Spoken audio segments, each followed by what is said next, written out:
I think it's okay to lie to get out of something. If somebody invites me to dinner and I don't want to go, I don't feel bad about lying and saying that I'm busy when I'm not, to preserve somebody's feelings. It's very hard to explain, like, oh, I just don't feel like going tonight. It's very hard to explain that.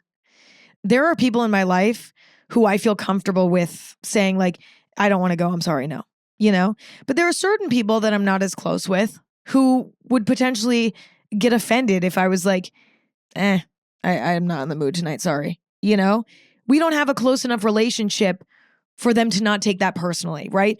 The people who are closest to me in my life know that I love them, know that I care about them, know that they're a priority. I show that on a daily basis. So if on a particular occasion I'm too tired to go out to dinner, or I don't want to hang out, they're not going to be offended because they know how I feel about them and they're confident in that. However, there are certain people in my life that I'm not that close to that don't get that level of attention from me, don't necessarily know exactly how I feel about them because we're not that close. And so being that honest with them might be upsetting to them because without having a baseline of a very close, intimate relationship, it might get taken wrong.